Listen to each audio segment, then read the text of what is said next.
যে সিসিটিভি ফুটেজটা আপনারা দেখছেন, ওখানে টাকার ব্যাগ নিতে কালো টি শার্ট পরা যে ছেলেটা ছিল সেটা ছিলাম আমি।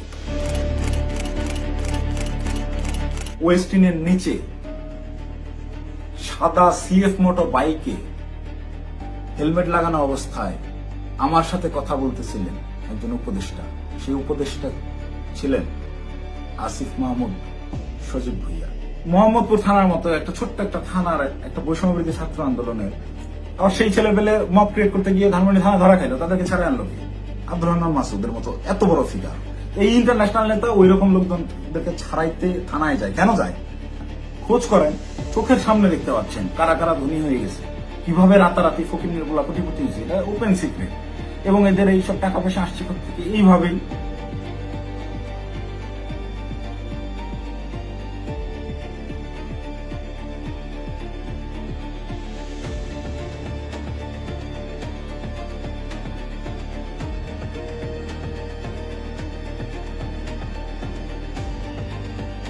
আসসালামু আলাইকুম, আমি জানে আলম অপু। সম্প্রতি গুলশানে বরিশালের এই যে নারী এমপির বাসায় চাঁদাবাজির যে ঘটনার ভিডিও ফুটেজ ভাইরাল হয়েছে, যে সিসিটিভি ফুটেজটা আপনারা দেখছেন, ওখানে টাকার ব্যাগ নিতে কালো টি শার্ট পরা যে ছেলেটা ছিল সেটা ছিলাম আমি।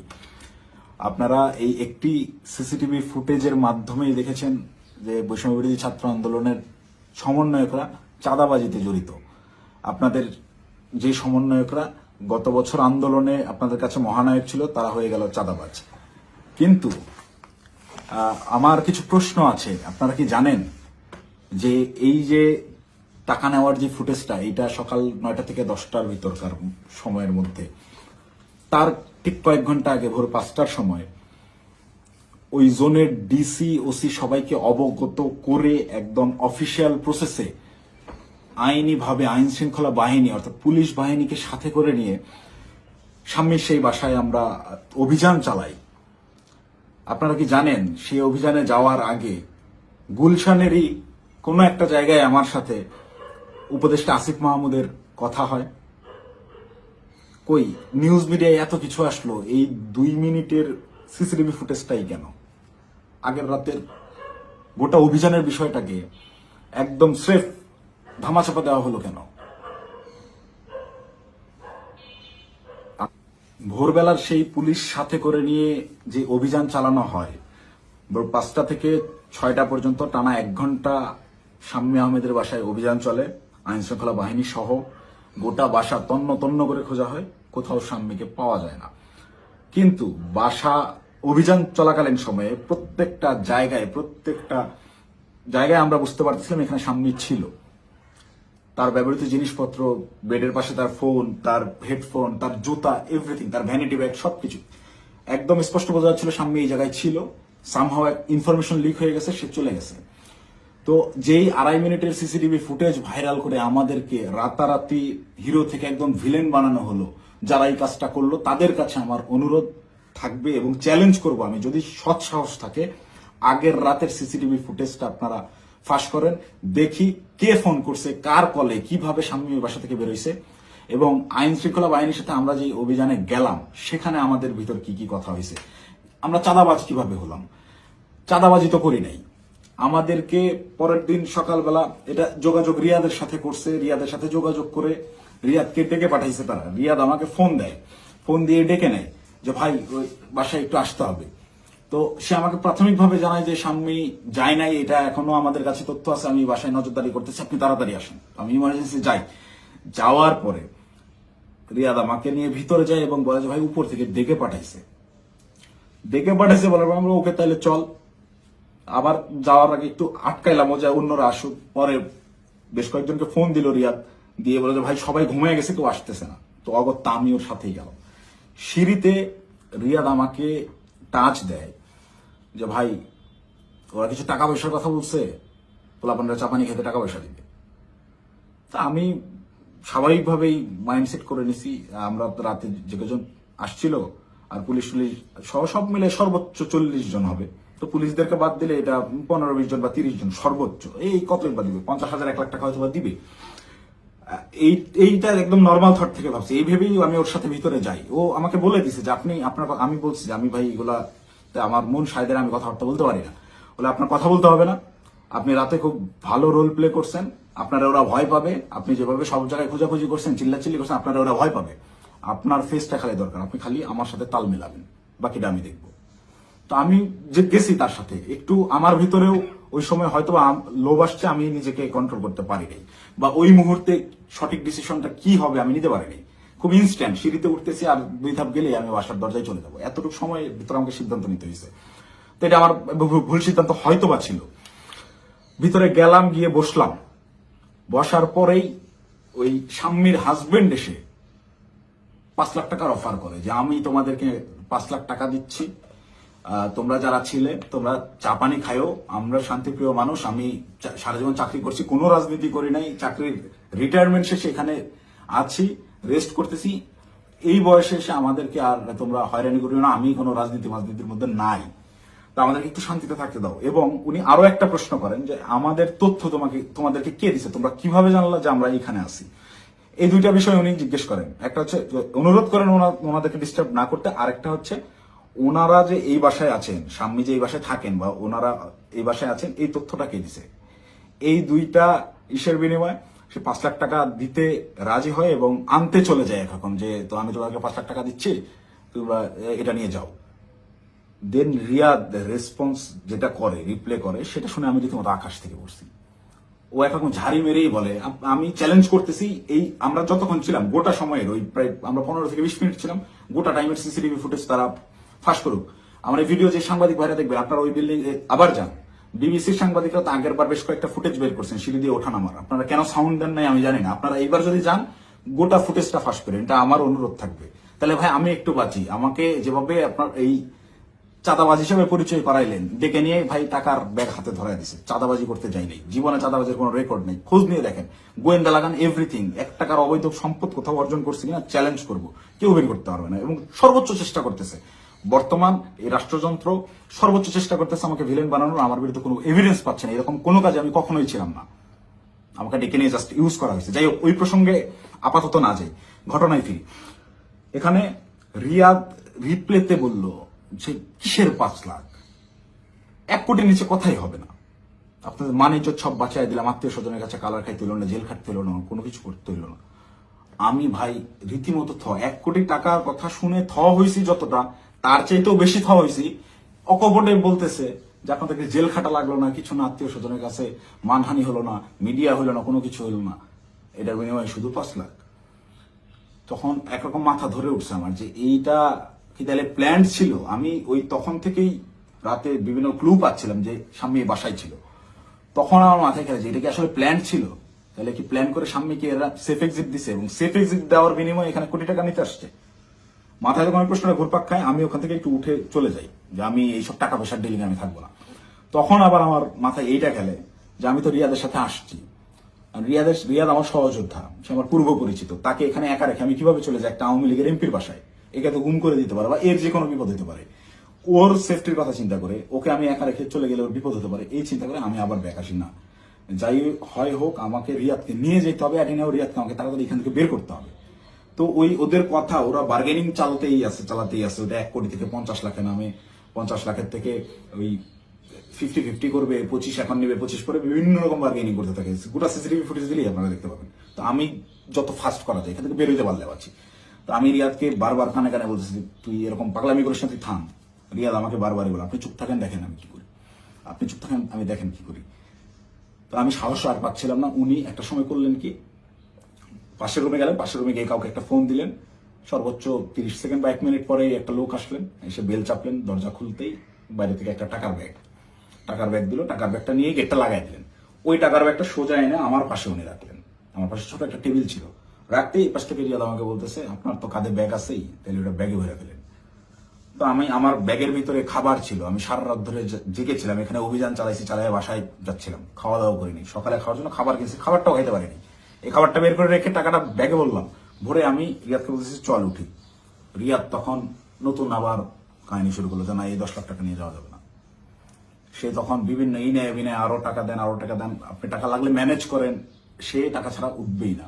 তাকে একরকম অনুরোধ করে আমি এই জায়গা থেকে তুলি যে ভাই তুই আর ঝামেলা বাড়াইস না, তুই চল, আর তুই যদি বেশি ঝামেলা করিস তাহলে আমি এই টাকার ব্যাগও ফালাই, আমি চলে যাই, তুই একা হ্যান্ডেল করবি। কারণ এখানে টাকা পয়সা এরকম তুই কোটি টাকা নিবি এটা আমাকে বললাম না। এটা যদিও আমি বাইরে এসে বলছি লাস্টের লাইনটা। রিয়াদও দেখি আমি যখন বলছি আমি চলে যাবো তোকে ফেলে, তখন রিয়াদ একটু ভয় পেয়েছে এবং রিয়াদ আমার পিছে পিছে চলে আসে। তো বাইরে আসার পরে রিয়াদ আমার সাথে একরকম প্রচন্ড রাগারাগি শুরু করে যে দেখুন আপনি কি পাগল নাকি, আপনার জন্য হইলো না, আপনি মাত্র 10 লাখ টাকা নিয়ে চলে আসলেন কেন। আমি ওরে উল্টা ঝাড়ি মারতেছি, বাট তুই পাগল নাকি, একটা মানুষের বাসায় গিয়ে ওখানে ক্যামেরা আছে, এই আছে, সবকিছু আছে, একটা মানুষের বাসায় মানুষ কি কোটি টাকা ঘরে রাখে, তুই একজন মানুষের বাসায় গিয়ে আন্দাজে বলতেছিস যে আমাকে 1 কোটি টাকা দিতে হবে। লোক বলতেছে টাকা নাই, তুই বলছিস ম্যানেজ করে এনে দেন। এটা তো পাগলামি ছাড়া কিছুই না। তুই কি অন্ধ হয়ে গেছিস, তোর কি বিবেক বুদ্ধি নাই হয়ে গেছে টাকার লোভে। ভাই ভাই তো আমার 1 কোটির কথাই বলে দিছে। আমি মানে প্রশ্ন যে করব কোন ভাই, এটা প্রশ্ন করার আগে দেখি রিয়াদের চোখ মুখ শুকায় গেছে। মানে সেও আতঙ্কিত, তাকে 1 কোটির কথা বলে দেওয়া হয়েছে। এই 1 কোটি কেন আনা হইলো না, বা আমি যে বাধাগ্রস্ত করছি আমার জন্য সে 1 কোটি আনতে পারলো না, এটার জন্য সে আমার উপরে বিরক্ত এবং সে নিজেও নার্ভাস। রিয়াদের চোখে মুখেও দেখি চিন্তার ছাপ। পরে বললাম কোন ভাই, কখন বললো তোরে, কার সাথে কথা বলছিস আমি যাওয়ার পরে। বলছে রাতে কোন ভাই আসছিল দেখেন নাই। তখন আমি 30 সেকেন্ডের মতো চুপ করে থাকি, ভাবতে থাকি। যখন রাতে কোন ভাই আসছিল এইটার সমীকরণটা আমার মাথায় মেলে এবং রিয়াদকে আমি বলি যে ভাইয়ের সাথে কথা বলে আসলাম তুই কি সেই ভাইয়ের কথা বলতেছিস। রিয়াদ বলে হ্যাঁ। কয় আপনি বুঝতেছেন না, ওখানে ক্যামেরা আছে, সবকিছু আছে, সবকিছুর সামনে আমি 1 কোটি টাকার সাহস করতেছি, এটা কি এমনি। তখন আমার কাছে একটু হলেও বিশ্বাসযোগ্য মনে হচ্ছে যে না আসলে এইটুকু একটা ছেলে ও 1 কোটি টাকা চেয়ে ফেলছে, ক্যামেরা আছে, এটা জেনে সহ ও জানে। কিন্তু এই বাসায় আমরা 3-4 ঘন্টা আগেও পুলিশ সহ অভিযান চালাই গেছি, বাসার কোথায় কি আছে সব জানা। ও খুব ভালো মতো জানে এখানে সিসিটিভি ক্যামেরা আছে, সব রেকর্ড হচ্ছে। তারপর ও বিন্দু পরিমাণ ভয় ছাড়া ও অকপটে 1 কোটি টাকা চেয়ে ফেলছে। তাহলে অবশ্যই ওর কথার কিছুটা হইলেও সত্যতা আছে, ওর পেছনে ওই রকম ব্যাকআপ আছে। তো আমি একরকম মন খারাপ করে চলে যাচ্ছি, আমার মাথায় কিছু কাজ করতেছে না। তো রিয়াদ আমাকে জোর করে টেনে রিক্সায় তুলে ওই টাকার ব্যাগ সহ ঢাকার বিভিন্ন জায়গায় ঘোরাঘুরি করতে গেছে। আমাকে বিভিন্নভাবে কনভিন্স করতে গেছে, ভাই উনি তো বলছে। আমি নেমে আসার পরেও রিয়াদ গেটে ছিল, ওদের সাথে বার্গেনিং করে আসছে, 2 দিন সময় দিয়ে আসছে যে 2 দিন পর আমরা আবার আসবো, এটা বলে আসছে। তো আমাকে বলতেছে ভাই ওনাকে 2 দিন সময় দিয়ে আসছি, 2 দিন পরে কিন্তু আসতে হবে, আমাদেরকে টাকা তুলতে হবে। আমি ওর কথা বাড়াইলাম না, বললাম দেখা যাবে। আমি খালি চাচ্ছিলাম এখান থেকে আমি কাটতে পারলে পাচ্ছি, আমি কিসের মধ্যে পড়ে গেছি। এইভাবে রিয়াদ চলে গেল ওখান থেকে ওই ওর বাসার দিকে। খুব সম্ভবত এটা মধ্যবাড্ডা বৈঠাখালী নামের একটা জায়গায় যাবে, সেই জন্য একটা সিএনজি নিল এবং আমাকে ছেড়ে দিল। আমি আমার মতো চলে গেলাম এবং যাওয়ার সময় আমি ওকে জিজ্ঞেস করলাম তুই টাকাগুলা কি করবি। ও বলছে ভাই পোলাপান যেগুলো আসছে পোলাপানকে দিতে হবে, তারপর ওই বাকি টাকাও তুলতে হবে, সব টাকা একসাথে তুলে তারপরে তো এটা ভাগাভাগির হিসাব। আমি তো টাকাই তো তুলতে পারলাম না, এটা তো যা দিচ্ছে এটা তো আজকের পোলাপানেরই খরচ, পোলাপানের চাপানি খাইতে দিছে। আমি একটু চিন্তায় পড়লাম, তারপর আমি বললাম তাহলে পোলাপানটা দিয়ে দিস। ও বলছে ওকে, বিকালবেলা ইনশাল্লাহ এটা ভাগাভাগি করবো, আপনাকে ফোন দিয়ে জানাবো। তো বিকালে আমি এর মধ্যে আমি বেশ কয়েকজনের সাথে রাতে যারা ছিল তাদের বেশ কয়েকজনের সাথে যোগাযোগ করি এবং তাদের কথাবার্তা আমি সরাসরি স্বীকার করি নাই বা বলি নাই যে রিয়াদ এরকম করছে। তাদেরকে আমি বিভিন্নভাবে ঘটনাটা সম্পর্কে অবগত করার চেষ্টা করি যে তোর এরকম কিছু হয়েছে কিনা বা রিয়াদ কোনো টাকা পয়সা দিয়েছে কিনা। তো সবাই অস্বীকার করতেছে, মানে যারা আসছিল এই অভিযানটা চালাইতে তারা কেউ এই বিষয়ে অবগতই না। তার মানে এখানে ওই যে আমাদের গ্রুপে ইনফরমেশন দেওয়া হলো অমুক বাসায় আওয়ামী লীগের এমপি আছে বলে ছাত্রদেরকে চেতায় দেওয়া হলো, চেতায় দিয়ে এই ছাত্রদেরকে মব করতে পাঠানো হলো। ওখানে ছাত্রদেরকে পুলিশ বাহিনী সহ ওই এমপির বাসায় পাঠাইয়া ওই পরিবারকে ভয়ভীতি প্রদর্শন করা হলো। করার পরে ছাত্ররা সবাই যে যার মতো বাসায় চলে গেল। তারপরে চাঁদাবাজের দল চাঁদাবাজি করতে আসলো। ঘটনা এইটাই। এখান থেকে মাঝখান থেকে সাধারণ ছাত্ররা ব্যবহৃত হইলো। এই ব্যবহারের তালিকায় সেদিন আমিও পড়ছি, আমিও ব্যবহৃত হয়েছি এবং বিভিন্ন সময় বিভিন্ন ঘটনায় এরা এইভাবে বিভিন্নভাবে ছাত্রদেরকে ব্যবহার করে এইসব করে। তারপর বিকালবেলা রিয়াদ আমাকে ফোন দেয়, ফোন দিয়ে ডাকে হচ্ছে রামপুরায়। তো এমনিতেই আমি হাতিরঝিলে যেতাম, তারপরের দিন আমাদের বেসরকারি বিশ্ববিদ্যালয়ের প্রোগ্রাম হাতিরঝিলে, সেই প্রোগ্রামের বাস্তবায়ন কমিটিতে ছিলাম, ভেন্যু পরিদর্শনের জন্য যাওয়ার কথা। এমনিতেই যেতাম, তো ওর কথা শুনে আমি একটু হাতিরঝিল থেকে আগায় গেলাম রামপুরার দিকে। তো ওর সাথে যখন যাই সে আমাকে বিভিন্নভাবে কনভিন্স করার চেষ্টা করে যে ভাই আপনি অপ্রস্তুত হয়ে পড়ছেন এটা বুঝছি, কিন্তু এটা এভাবেই হয়, এরকমই, আপনি বলার জন্য আপনি জানেন না। সে আমাকে ইনে বিনে বিভিন্নভাবে প্রলোভন দেওয়া শুরু করে যে আপনি আপনি এ যাবত আপনি কয় টাকার মালিক, আপনি কয় টাকা কামাইছেন। দেন আমি ওকে ডিরেক্ট বলি যে ভাই এই মাসে আমার সেমিস্টার ফাইনাল পরীক্ষা গেছে, আমি টিউশন ফি দিতে পারি না, জন্য পরীক্ষা দিতে পারিনি। আপনার জায়গায় যদি আমি থাকতাম, রিয়াদ সরাসরি আমাকে বলছে, আপনার ফেস যদি আমার থাকতো, আমি যদি আপনার ওই আপনার কেন্দ্রীয় যে পদ, সেই পদ যদি আমার থাকতো, এতদিন আমি কমপক্ষে 20 কোটি টাকা কামাইতাম। রিয়াদ আমার মুখের বলছে আপনি একটা বলো। তো আমার এই কথাগুলো শুনে আরো বেশি খারাপ লাগতে লাগলো যে কি বলে, প্রচন্ড মন খারাপ। আমি ওকে বলি যা হয়েছে বাদ দে, আমরা হাতির জেলে যাই, প্রোগ্রামের কি অবস্থা দেখি। আমার মূল কনসার্ন আমার আবার সাংগঠনিক কাজে ফেরা। তো হাতির জেলের প্রোগ্রামের ওইটা পরিদর্শন করে ওই জায়গা থেকে সন্ধ্যা হয়ে গেছে। রিয়াদ আমাকে কন্টিনিউয়াসলি পুশিং করে যাচ্ছে, সে আমাকে নিয়ে মহাখালী যায়। মহাখালী ওখানে ইয়ামাহার শোরুম থেকে সে আমাকে একটা বাইক কিনে দেয় এবং এটা সে প্রায় সময় এরকম হয়েছে যে রাত বেশি হয়ে গেছে, আমি বাসায় ফেরার জন্য সেফ কোনো কিছু যানবাহন পাচ্ছিলাম না। ম্যাক্সিমাম টাইম আমাকে ওই উবার ভাড়া করে যাইতে হইতো। আমি ওদের কাছ থেকে টাকা ধার নিতাম এবং প্রায়শই এটা বলতাম যে আমার একটা বাইক থাকলে খুব ভালো হতো। এইটাকে সে কাজে লাগে, আমাকে একটা বাইক কিনে দেয় সে, আমাকে সাথে করে নিয়ে গিয়ে, এবং সে আমার পিছনে বাইকে চড়ে ঘুরে ঢাকা শহরের বিভিন্ন জায়গায়। এবং পরবর্তীতে পরের দিন অনুষ্ঠানটা শেষ হয় কোনো মতে, 18 তারিখের প্রোগ্রামটা শেষ হওয়ার পরেই সে রাত্রেবেলা আমাকে ফোন দেয় যে ভাই 2 দিন তো হয়ে গেল, আমাদেরকে ওই বাকি 40 লাখ টাকা আনতে যাইতে হবে, এটা তো 1 কোটি নেওয়া যেত, আপনি খালি পাকনামি করে 50 লাখে নামা দেন। তখন তো আমি অস্বীকার করি, না ভাই আমি এইসব কাজে আর যাবো না। দেন আমাকে ডিরেক্ট ব্ল্যাকমেল, আপনি ওই টাকা দিয়ে বাইক কিনছেন, আপনার ফুটেজ আছে তো, আপনি বাইক কিনছেন, শোরুমে ডকুমেন্টস আছে, আপনি তো এটার পার্ট, আপনি যে টাকা ভোগ করছেন আপনাকে তো যাইতেই হবে। তখন আমার মাথা রীতিমতো কাজ করা বন্ধ হয়েছে যে আমি তো পুরো ট্র্যাপে ফেসে গেছি। আই হাই, বাইকটাই আমি কেন নিলাম, আমার ভোটার আইডি কার্ডটাই ওখানে আমি কেন দিলাম, আর এই হারামজাদার টাকা আমি গেলামই বা কেন। প্রচন্ড রকম আফসোস শুরু হলাম, আমি এই কিসের মধ্যে পড়লাম এরকম ভাবতে হবে। সারা রাত আমার ঘুম হয় না। আমার ফেসবুকে গেলে এখনো ওই দিন আমার দেওয়া যে স্ট্যাটাসটা, আমি প্রচন্ড মেন্টাল ট্রমায় আছি। তার আগের রাত সারা রাত ধরে গত বছর জুলাইয়ের সেই আন্দোলনের স্মৃতিগুলা, এই আমার ভাইদের রক্তাক্ত সেই দেহগুলা, এই গুলি চালানোর দৃশ্যগুলো সবকিছু আমার চোখের সামনে ভাসতে থাকে। আমার ভাই সারা রাত ঘুমায় নাই যে কি করলাম, কি হচ্ছে, কি এটা কি। মানে আমি পরের দিন সকালে এটা পোস্টও করছি যে আমি প্রচন্ড মেন্টাল ট্রমায় আছি, জুলাইয়ের ওই স্মৃতিগুলো আমার মাথা থেকে যাচ্ছে না, আমার চোখের সামনে ভাসতেছে, আমি ঘুমাইতে পারতেছি না, নিজেকে অসহায় লাগতেছে। এই ধরনের একটা পোস্ট করছিলাম এবং এটা তখন আমার বাস্তব ফিলিংস ছিল। আর উপরে এর আবার রিয়াদের ফোন আসেই, কখন বেরোবেন, কখন আসতেছেন, এই এরকম করতে করতে সন্ধ্যাবেলা আমি বাংলা মোটর অফিসে গেলাম। সেখানে একটা প্রেস ব্রিফিং করা হয় 18 তারিখের প্রোগ্রামে, বেশ কিছু প্রবলেম ছিল সেগুলো নিয়ে। প্রেস ব্রিফিং শেষে রিয়াদ আমাকে বলে উপরে ওয়াটারফল রেস্টুরেন্টে গিয়ে আপনি বসেন, আপনার সাথে কথা আছে। আমি ওয়াটারফল রেস্টুরেন্টে গিয়ে বসি। রিয়াদ সমস্ত ছেলেপেলেকে নিচে নিয়ে গিয়ে চা খাওয়াইয়ে পাঠিয়ে দিছে। পাঠিয়ে দিয়ে সে ওয়াটারফলে আসে এবং আমাকে বলে যে সোজা সাপটা এখন যাইতে হবে, গিয়ে টাকাটা নিয়ে আসতে হবে। আমাকে 2 দিন সময় দেওয়া হয়েছে, 2 দিন পার হয়ে গেছে, আর কোনোভাবে কালক্ষেপণ করা যাবে না, প্রচুর চাপ আসতেছে, আপনি চলেন। তো আমি একরকম চিপাই পড়ে গেছি। ওর কথা শুনে আমি ওই জায়গায় যে রেস্টুরেন্টে বসছি, ওইখান থেকে বের হওয়ার আর অপশন নাই। তো আমি বাধ্য হয়ে বললাম আচ্ছা চল দেখা যাক। তো এই দিন গিয়ে আমি সর্বোচ্চ চেষ্টা করছিলাম যে কিভাবে এটা এড়ানো যায়। আমি ওই গেটের সামনেই হোন্ডা থামায় ভিতরে ঢুকে দারোয়ানের সাথে কথাবার্তা বলে ওদের উপরে গিয়ে 2টা বেল চেপে আমি খালি ওটা টানতেছি, যারা বাসায় নেই আয়, তুই দরজা খুলবে না, আয় আয়, এই বলে ওকে বের করে নিয়ে আসছি। নিয়ে আসার পরে আবার হোন্ডা টান দিয়ে চলে আসছি। তারপর থেকে ওই দিন থেকে আমি ওর সাথে যোগাযোগ করা বন্ধ করে দিছি।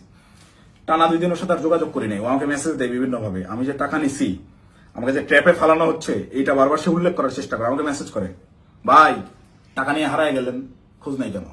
প্রত্যেকটা মেসেজে টাকা শব্দটা মেনশন করে, যেন পরবর্তীতে সেটা স্ক্রিনশট আমার বিরুদ্ধে ব্যবহার করতে পারে বা আমাকে বোঝায় যে তুমি যে টাকা নিছো এটা কিন্তু এভিডেন্স আছে। আমাকে ব্ল্যাকমেল করার চেষ্টা করে। তো আমি রিয়াদের মেসেজ রেসপন্স করা অফ করে দিলাম একটা সময়। এবং যখন দেখলাম আমি ট্র্যাপে ফেসে গেছি এবং ওরা যা বলে আমাকে তাই করতে হবে, তখন আমি রিয়াদের সাথে সম্পূর্ণরূপে যোগাযোগ করা বন্ধ করে দিই এবং রিয়াদকে বলি তুই যদি আমাকে এইগুলো নিয়ে চাপ দিস তাহলে আমি কিন্তু সমস্ত কিছু ফাঁস করে দেবো এবং ওই বাসায় তুই যদি আরেকবার যাস, আমি এখনই ওই বাসার লোককে ফোন দিব, সে যেন থানায় বলে রাখে, পুলিশ দিয়ে তোদের যেন ধরায় দেয়, অথবা এই সিসিটিভি ফুটেজ যেন ফাঁস করে দেয়, আমার যা হবে হবে, তোদের এইসব আমি আর মানতে পারতেছি না। দেন রিয়াদও ভয় পেয়ে যায়, একরকম ও আমাকে থ্রেট মনে করা শুরু করে। ও দেখি রিয়াদ আর ভয় আমার সাথে যোগাযোগ করতেছে না। এবং সর্বশেষ যে ঘটনাটা ঘটে, রিয়াদ যেদিন ধরা খায় সেই দিন সে আমাকে না জানায় গেছে, সে আমাকে থ্রেট মনে করা শুরু করে। এবং এইটা সে তার উপর লেভেলের যে ভাইরা আছে, যে ভাইরা তাকে নিয়ন্ত্রণ করে, সেই ভাইদেরকে সে জানায় যে অপু এটা পজিটিভলি নেয় নাই, প্রচুর সমস্যা করতেছে। আর আসলে পজিটিভলি নেওয়ার মতো না, এই এক্সপিরিয়েন্স আমার লাইফে ফার্স্ট টাইম। তো রিয়াদ ওই দিন যে গেল আমাকে সম্পূর্ণরূপে না জানায়, এবং আমার কোনো আগ্রহ ছিল না, আমি ওইটাতে যাইও নাই, এবং আমি যাব না জন্যই, ওদের এই ট্র্যাপে আমি আর ইউজ হব না জন্য প্রচন্ড রাগে ক্ষোভে আমি একরকম ওই ফোন টোন সব অফ করে একটু সাইলেন্ট হয়ে যাই, যে আমাকে যেন না পায়। আমার ভালোই লাগতেছে না, আমার বিবেকের তাড়নায় আমার মন চাচ্ছিল আত্মহত্যা করি। মানে আমার কিছু করার নাই, ওরা ব্ল্যাকমেল করা শুরু করছে, আপনি হুন্ডা কিনছেন, এই করছেন সেই করছেন। রিয়াদ যেদিন অ্যারেস্ট হয়ে প্রথমে থানায় গিয়ে প্রথম স্টেটমেন্টই এটা দিছে যে এই জায়গায় চাঁদাবাজি জানে আলম অপু করছে, টাকা জানে আলম অপু নিছে, সেই টাকা দিয়ে সে বাইক কিনছে। মানে এইটা পূর্ব থেকেই ওকে শেখানো স্টেটমেন্ট। টাকা নিলে 10 লাখ, থানায় গিয়ে সাংবাদিকদের সামনে বলতেছে যে এরা 5 লাখ টাকা দিচ্ছে, 5 লাখ টাকায় জানা আলম অপু নিছে, নিয়ে 3 লাখ টাকা দিয়ে বাইক কিনছে, বাকি টাকা ওর ওয়াইফের চিকিৎসায় খরচ করছে। মুখস্থ বয়ান বলে দিবি, তুই কি জানাস আমার ওয়াইফ অসুস্থ কিনা? আন্দাজ একটা কথা যে বলে দিল। আমার ওয়াইফের গত 6 মাসে ওইরকম মেজর কোনো অসুস্থতা আসে নাই যে যার জন্য মেডিকেলে টাকা দিতে হবে। যাই হোক, রিয়াদ অ্যারেস্ট হয়ে থানায় গিয়ে যখন প্রথম স্টেটমেন্টটাই আমার বিরুদ্ধে দিল, এবং ওই জিনিসগুলো যখন আমি দেখলাম যে আমার সিসিটিভি ফুটেজ ভাইরাল করা হয়েছে, এবং রিয়াদ রিমান্ডে তো গেল পরে, আমি রিমান্ডে যাওয়ার পর স্টেটমেন্ট দিলেও আমি বলতে পারতাম যে সে নির্যাতনের ঠেলায় হয়তোবা নিজে বাঁচার জন্য দোষ আমার উপর পার করেছে। তা না, সে অ্যারেস্ট হয়ে থানায় গিয়ে প্রথম স্টেটমেন্টই দিচ্ছে আমার বিরুদ্ধে যে এইগুলো সব জানালো মুখ করছে। এটা তার শেখানো বলে ছিল, তার উদ্দেশ্য ছিল আমাকে কর দেওয়া। এবং এখন পর্যন্ত রিয়াদের বিষয়টাকে ইচ্ছাকৃতভাবে মিডিয়া ট্রায়ালে রাখা হয়েছে, যতক্ষণ পর্যন্ত আমাকে না ধরতে পারবে, এই সমস্ত দোষ আমার উপরে না চাপাইতে পারবে, ততক্ষণ পর্যন্ত এরা থামাবে না। এরা আমি বাইরে থাকার থ্রেড মনে করতেছে। আমি আসতেছি, যে কোনো সময় আমি অ্যারেস্ট হয়ে যেতে পারি, আমাকে ওই হাসিনার মতো গুম করা হবে। হাসিনা যেভাবে নিয়ে আয়না ঘরে রাখতো মানুষজনদেরকে, কেউ জানতো না, বলতো সে নিজে একা একা হারায় গেছে। আমাকে বলতো যে সে চাঁদাবাজি করছে, করে এখন গা ঢাকা দিছে, কোথায় না কোথায় গিয়ে আছে। তো আমি জানি না আমার আসলে কি অপেক্ষা করতেছে, তবে আমি মহান আল্লাহ তাআলার কাছে শুকরিয়া জ্ঞাপন করতেছি। হয়তোবা জীবনে কোনো একটা ভালো কাজ করছিলাম, যার বিনিময়ে আল্লাহ তাআলা আমাকে ওই দিন ওই জায়গাটায় নেওয়া থেকে বিরত রাখছিলেন। আল্লাহ তাআলা হয়তোবা চান নাই যে আমি ওই পরিমাণ বেইজ্জতি হই, যার কারণে আমাকে নেয় নাই। আমি শুকরিয়া আদায় করি মহান আল্লাহ তাআলার কাছে, আমি চিরকৃতজ্ঞ। যাই হোক, এখন আমি যে কোনো সময় আমাকে আপনারা জেলখানায় দেখতে পারেন, আমার লাশ আপনারা নদীতে ভাসতে দেখতে পারেন, অথবা হঠাৎ করে একদিন টেলিভিশন খুলে দেখবেন যে আমি ওই বসে আছি, আমার সামনে প্রচুর টাকা পয়সা, মদ, তারপর হচ্ছে অস্ত্র শস্ত্র দিয়ে আমাকে দেখানো হচ্ছে আমি ঢাকা শহরের সবচাইতে বড় মাফিয়া ছিলাম, গ্যাংস্টার ছিলাম, আমাকে অ্যারেস্ট করা হয়েছে। এরকম যে কোনো নাটকই সাজানো হইতেই পারে। তো এই নাটকগুলো যদি সাজানো হতে পারে, বা আমাকে এভাবে ফাঁসানো হতে পারে, আমাকে দিয়ে এই কথাগুলো বলানো হতে পারে, তার আগেই সঠিক সত্যটা জাতির উদ্দেশ্যে, জাতিরকে জানানোর জন্য আমার এই ভিডিওটা বানানো। এখন আসি, অনেকেই এই ভিডিও দেখে বলবেন যে ভাই তুই এই 4-5 দিন ধরে চুপচাপ থেকে খুব সুন্দর স্ক্রিপ্ট লিখছিস। অনেকে, আমি যখন পোস্ট করছিলাম যে আমি গোটা বিষয়টা ক্ল্যারিফিকেশন একটা ভিডিও দিব, অনেকেই কমেন্ট করছে যে হ্যাঁ ভাই সময় নেন, সমস্যা নাই, ভালো করে স্ক্রিপ্ট লেখেন তারপর আইসেন। তো এইখানেও যারা বলবেন যে স্ক্রিপ্ট করা হয়েছে, তাদেরকে আমি বলবো ওই 17 জুলাই 16 জুলাই পার হয়ে 12টার পরে, যখন 17 জুলাই পরে, ওই 17 জুলাই ভোর 4:15 থেকে 30 এই 15 মিনিট সময়, কিংবা 4:10 থেকে 4:30 এই 20 মিনিট, বা আমি যদি আরো 10 মিনিট বাড়াই, 4:10 থেকে 4:40 পর্যন্ত 30 মিনিট আমি বললাম, এই 30 মিনিটের ওই যে গুলশান 2 মোড় পার হয়ে যেই 5 স্টার হোটেলটা, ওয়েস্টিন ইন্টারন্যাশনাল যে হোটেলটা, এই ওয়েস্টিনের নিচে সাদা সিএফ মোটো বাইকে হেলমেট লাগানো অবস্থায় আমার সাথে কথা বলতেছিলেন একজন উপদেষ্টা। সেই উপদেষ্টা ছিলেন আসিফ মাহমুদ সজীব ভুইয়া। আপনাদেরকে চ্যালেঞ্জ করব, আমাকে ভুল প্রমাণ করার আগে আপনারা ওই সিসিটিভি ফুটেজ জাতির সামনে আনবেন, এনে দেখাবেন যে ওই সময় আসলে এরকম কোনো কিছু ঘটে নাই, আমার সাথে আসিফ মাহমুদ সজীব ভুইয়ার কোনো কথাবার্তা হয় নাই, সে ওখানে আসে নাই। একজন উপদেষ্টা ভোর 4টার সময় বাইকে চড়ে হেলমেটে মুখ ঢেকে গুলশানের মতো অভিজাত এলাকায় কি কাজে আসে, এটা আমার জানার কথা না। আমি তো মামুলি পার্সন, তারা তো হাই লেভেলের পার্সন। আর আমার সাথেই কেন কথা বলতে হয় বা কি বা কথা হয়, এবং ওই যে রিয়াদ বললো রাতে যেই ভাই আসছিল, এবার সমীকরণটা আপনারাই মিলাম যে রাতে কোন ভাই আসছিল, কোন ভাইয়ের সাথে আমার কথা হয়েছে এবং কোন ভাইয়ের কথা রিয়াদ ইন্ডিকেট করছে। শুধু ওই ভাই না, আরো যেসব ভাই আছে সব ভাইরাই এটাতে জড়িত এবং এটা ওপেন সিক্রেট। এই সকল ভাইরা, এই যে আমাদের আসিফ মাহমুদ সজীব ভুইয়া ভাই সেদিন যে সিএফ মোটো বাইকটা নিয়ে আসছে, এই রাত্রেবেলা বাইক রাইডিং করতে সে গুলশানে আসছে, ওই ওয়েস্টিনে 5 স্টার হোটেলে ছাড়া সে বসে না কোথাও। সে ওই গত বছর জুলাইতেও 50,000 60,000 টাকা দামের সেকেন্ড হ্যান্ড একটা স্কুটি চালাইতো, এখন সে সিএফ মোটর চালায়। যাই হোক, এটা চোখের সামনে আপনাদের কে কি করছে, আঙ্গুল ফুলে কলা গাছ কিভাবে হয়েছে। যে সকল ছেলেপেলেরা ওই হলে থাকতে পারতো না ছাত্রলীগের যন্ত্রণায়, বাইরে বাসা ভাড়া নিয়ে থাকবে, বাসা ভাড়ার টাকা থাকতো না, বিভিন্ন রাজনৈতিক নেতাদের কাছ থেকে টাকা ধান নিয়ে থাকতে হইতো, ডোনেশনে যাদের ম্যাচ ভরা চলছে তারা এখন ডুপ্লেক্স বাড়িতে থাকে, নিজস্ব গাড়িতে চলাফেরা করে। এটা গোটা জাতি জানে। আমি আসলে এমনিতেই তো আমাকে যথেষ্ট পরিমাণ ট্র্যাপে ফেলানোর চেষ্টা করতেছে, তো আমার মনে হয় যে এই বিষয়গুলো ক্লিয়ার না করে গেলে আমাকে দিয়ে ওরা যে কোনো স্টেটমেন্ট দেওয়া হতো। একটা ছোট্ট ক্লু দিই, রিয়াদের সাথে অ্যারেস্ট হওয়া যেই 4টা ছেলে, এই 4টা ছেলে এই ঘটনার কোনো কিছুই জানে না। এই 4টা ছেলেকে রিয়াদ একইভাবে আমাকে যেরকম বলছে ওই সাময়িকা পাওয়া গেছে আপনি আসেন এই বলে নিয়ে যে ব্যবহার করছে, ওই আমাকে খালি বলছে যে আপনি রাতে অনেক ভালো ভূমিকা রাখছেন, আপনার ফেসটাই আনাফ, আপনারা দেখলেই ভয় পাবে ওরা। ঠিক তেমনি ভাবে একটা ছেলে পেলে নিয়ে গেছে যে তোদের কিছু করতে হবে না, তোরা খালি চুপচাপ দাঁড়ায় থাকবি, যা করার আমি করবো। এইরকম কোন একটা প্রলোভন দিয়ে এই ছেলেগুলোকে নিয়ে গিয়ে ফাঁসাইছে। ফাঁসানোর পরে এরা রিমান্ডে গেল। এরা কেউ হত্যা করছে ভাই, 10 দিনের রিমান্ড কেন লাগবে? 10 দিনের রিমান্ড এই কারণেই চাওয়া হয়েছে বা 7 দিনের রিমান্ড এই কারণেই দেওয়া হয়েছে যে ঠিক ততক্ষণ পর্যন্ত এদেরকে জিজ্ঞাসাবাদ করা হবে যতক্ষণ পর্যন্ত এরা তাদের দেওয়া স্ক্রিপ্টেড দেওয়া বক্তব্য নিজেরা প্রকাশ না করতেছে। ভাই এই একটা চাঁদাবাজি সিসিটিভি ফুটেজ সব আছে, এইটা তদন্ত করতে 7 দিনের রিমান্ড লাগে না, এটা বুঝতে রকেট সায়েন্স লাগে না। এখন ওই ছেলেগুলা যারা চাঁদাবাজিতে মানে গোটা ঘটনার সাথে কোনোভাবেই কানেক্টেড না, এই ছেলেগুলা আমি নিউজ দেখলাম প্রাথমিকভাবে স্বীকার করে নিচ্ছে চাঁদাবাজিতে জড়িত থাকার কথা। তারা জড়িত না থেকেও জড়িত থাকার কথা স্বীকার করে নিচ্ছে। মানে এদের উপরে কি পরিমাণ চাপ আসছে হিসাব করে দেখেন, আপনারা ভেবে দেখেন।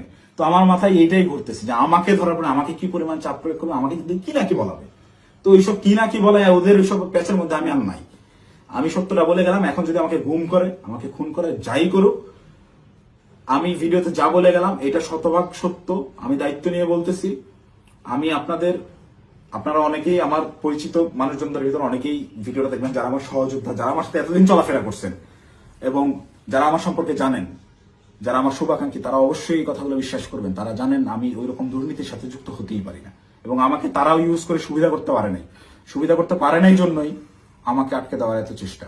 তো আমি যদি গুম হয়ে যাই, খুন হয়ে যাই, নিখোঁজ হয়ে যাই, যাই হোক, আমাকে যাই করুক, আপনারা দয়া করে এই সত্যটা জেনে রাখবেন, এইটাই প্রচার করবেন। অপু চাঁদাবাজ ছিল না এবং জুলাইকে বিক্রি করে চাঁদাবাজি যারা করতেছে, যারা ধনী হয়েছে, ফকিরের পোলারা কোটিপতি হয়েছে, তাদের বিরুদ্ধে আওয়াজ তুলতে গিয়ে অপু নিজেই চাঁদাবাজ হয়ে গেছে, ষড়যন্ত্রের শিকার হয়ে। ভাই আমি যদি চাঁদাবাজি করতাম, ভাই এই 1 মাস আগে আমার ইউনিভার্সিটিতে আমার সেমিস্টার ফাইনাল পরীক্ষা গেল, মাত্র 60 থেকে 70,000 টাকার মতো আমার ডিউ ছিল। এই 60-70,000 টাকা আমি দিতে পারিনি, এই জন্য পরীক্ষা দিতে পারিনি। আমি এনসিপির পদযাত্রায় গেলাম 5 তারিখে পদযাত্রা আমার জেলায় ছিল, আমি 4 তারিখে গেছি। আত্মীয় স্বজন, বাসার ফ্যামিলি মেম্বার সবাই জানে যে আমি আমার জেলায় সমাবেশ, এই কারণে আমি পরীক্ষা দিচ্ছি না। আসলে আমি টাকার অভাবে পরীক্ষা দিইনি। আপনার ইউনিভার্সিটিতে খোঁজ নিয়ে দেখেন, আমার পোর্টালে গিয়ে দেখেন আমার ডিউ কত টাকা। আমি রেজিস্ট্রার স্যারকে মেইল করছিলাম যে স্যার আমাকে পরীক্ষা দেওয়ার পারমিশন দেওয়া যায় কিনা, তারা আমাকে পরীক্ষা দেওয়ার পারমিশন দেয় নাই ডিউ রেখে। আমি এনসিপির সমাবেশে যাই 4 তারিখ, আমার বউয়ের কাছ থেকে 4,000 টাকা ধার নিয়ে যাই এবং ওই টাকা শেষ হওয়ার পরে আরেক ফ্রেন্ডের কাছ থেকে 2,000 টাকা ধার আনি। এভাবে ধার দেনা করে চলা লোক আমি যদি চাঁদাবাজি করতাম, ওদের মতো কোটি কোটি টাকার মালিকই হইতাম, ওদের সাথে লিয়াজো করে এইসব করতাম, আমাকে এত কষ্ট দিন যাপন করতে হইতো না। তো আমাকে চাঁদাবাজের যে নাটক করে আমাকে চাঁদাবাজ বানায় ভিলেন বানানো হইলো, এদের জন্যই, এদের সাথে থেকে জুলাই এইরকম সংগ্রাম করছি, মানে আমার মাথায় খেলে না।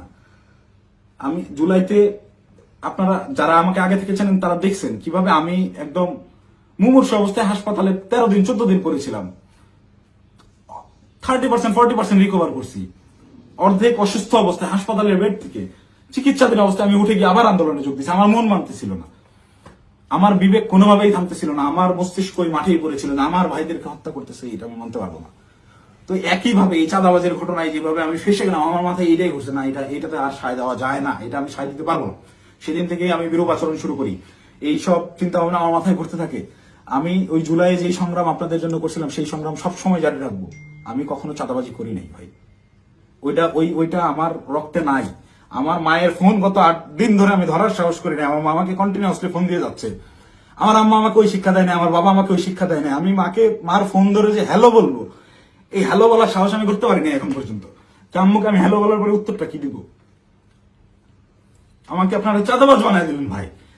আমার মাথায় গেল। আমার ওয়াইফ আমাকে ফোন দিয়ে বলতেছে যে আমার হাজবেন্ড চাঁদাবাজি করে, এটা আমাকে দেখতে হইলো। এটা দেখার আগে আমি আত্মহত্যা কেন করলাম না, আমার মৃত্যু কেন হলো না? তুমি দয়া করে এই মুখটা তোমার আমাকে আর দেখাইবা। আমি আমার ওয়াইফের ফোন এখন পর্যন্ত আর ধরার সাহস করি না, ওই যে ফোনটা কাটছি।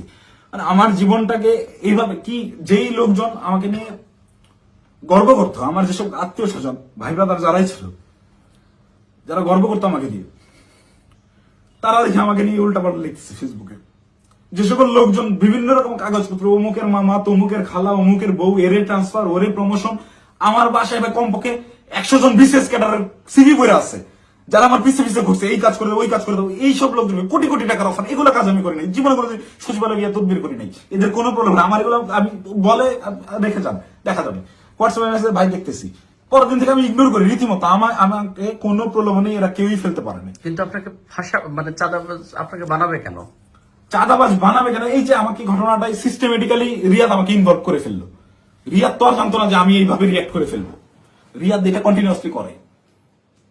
রিয়াদের বিরুদ্ধে প্রচুর অভিযোগ। ওর পেছনে শুধু ওর ওই মাঝরাতের ওই ভাই না, আরো অনেক ভাই জড়িত। ওকে অনেক ভাই শেল্টারতে, সেসব ভাইদের সাথে রিয়াদের কত ঘনিষ্ঠ সম্পর্ক, তার ছবি আপনারা দেখছেন। একটা কোলে নিয়ে ছবি তুলে, একটা ঘাড়ে নিয়ে ছবি তুলে। এটা এমনি এমনি না। আমি একজনকে চিনি না, তাকে আমি ঘাড়ে হাত দিয়ে ছবি তুলবো না, নর্মালি পাশে দাঁড়ায় ছবি তুলবো। হ্যাঁ, ব্যাপার আছে অনেক। ছবি তোলার ধরন, কথাবার্তার ধরন, আই কন্ট্যাক্ট, ওইগুলো দেখলে বোঝা যায় কার সাথে কিরকম সম্পর্ক। ফাইনালি এই যে আটকের যে নাটকটা, ভাই দেশে কত কি হয়ে যাচ্ছে। এই সামান্য 10 লাখ টাকার জন্য এত বড় নাটক, এই 4 দিন 5 দিন ধরে মিডিয়ায় এই আর এই, এটা এমনি এমনি না ভাই। এখানে পেছনে রাঘব বলদেরকে ঢাকার জন্য এই চুনোপুটিদেরকে বলির পাঠা বানানো হয়েছে। এদেরকে আমি হলপ করে বলতে পারি, আমি যতদিন অ্যারেস্ট না হচ্ছি, এই ঘটনায় আমার উপর দোষ চাপানো না হবে, ততক্ষণ পর্যন্ত মিডিয়ার ট্রায়াল থামবে না। যদি আমি এই ভিডিওটা না দিতাম, আমাকে ধরে নিয়ে ভিলেন হিসাবে বানাই দিয়ে গোটা ঘটনা ধামাচাপা দিয়ে দিত। বাট সামহাউ আল্লাহ চাইছেন আমি ওই দিন ওখানে যাই নাই, এবং আমি না যাওয়ার কারণটাও এই সত্যটা জেনে যাওয়া। আমি যখন এই সত্যটা জানছি, তখন থেকেই আমার বিবেকের তাড়নায় আমি একরকম আমার মাথা পাগল হয়ে গেছিল। একবার আমার আত্মহত্যার সিদ্ধান্ত নিচ্ছিলাম, একবার কি করবো ভেবে পাচ্ছিলাম যে আমি কোথায় এসে পড়লাম। এখন আপনি এরা আমাদেরকে দিয়ে, এরা আমাদের ছাত্রদেরকে ইউজ করে এইভাবে মব ক্রিয়েট করে চাঁদাবাজি করতেছে। আরে ভাই, এই ছাত্রদের রক্তের উপরে যারা এরা উপদেষ্টা হয়েছে, মানে নর্মাল থিঙ্কিং করেন। আপনি যখন এটা ভাববেন, আপনি ওই দিনগুলো যখন স্মরণ করবেন, আপনার চোখের সামনে একজন গুলি গেছে, রাস্তায় রক্ত পড়ে আছে, রক্তটা আপনার চোখের সামনে ভাসতেছে। এই রক্তের উপর দাঁড়ায় থাকা একজন লোক যখন এই রক্ত যারা ঝরাইছে সেই সকল ছাত্রদেরকেই আবারও ইউজ করে স্বার্থ হাসিল করতেছে। আমি তো মিথ্যা কথা বলতেছি না। খোঁজ করেন, চোখের সামনে দেখতে পাচ্ছেন কারা কারা ধনী হয়ে গেছে, কিভাবে রাতারাতি ফকির নির্মলা কোটিপতি হয়েছে। এটা ওপেন সিক্রেট।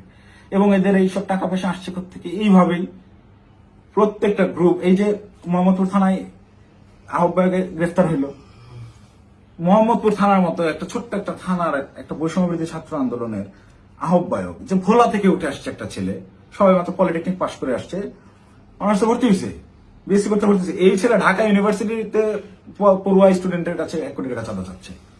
আর সেই ছেলে পেলে মব ক্রিয়েট করতে গিয়ে ধানমন্ডি থানা ধরা খাইলো, তাদেরকে ছাড়া আনলো গিয়ে। আব্দুল রহমান মাসুদের মতো এত বড় ফিগার। আব্দুল রহমান মাসুদ তো এখন ইন্টারন্যাশনাল নেতা হয়ে গেছে। সে একটা সেদিন একটা ইসে দেখলাম, সে বলছে আমাকে দেশের সবাই চিনে, ইন্টারন্যাশনাল নেতারাও চিনে, সে ইন্টারন্যাশনাল নেতা হয়ে গেছে। এই ইন্টারন্যাশনাল নেতা ওই রকম লোকজনদেরকে ছাড়াইতে থানায় যায় কেন যায়? ওই রাব্বি নাম ছিল ছেলেটার, মোহাম্মদপুরের রাব্বি, ওই রাব্বি যদি কট খায় ওই জায়গায়, আব্দুল রহমান মাসুদের নামটা ফ্ল্যাশ হয়ে যায়। আব্দুল রহমান মাসুদকে, ওই রাব্বিকে সেভ করতেই হবে, কিচ্ছু করার নাই। সে মিডিয়ার সামনে ওই জায়গায় তোপের মুখে পড়ছে আন্নান মাসুদ, তাও রাব্বিকে ছেড়ে আসে নাই। পুলিশের সাথে নেগোসিয়েশন করে নিয়েই আসছে রাব্বিকে তারা ছাড়বে না। কিন্তু এই ঘটনাটাই আমি তো ধরাছোঁয়ার বাইরে ছিলাম।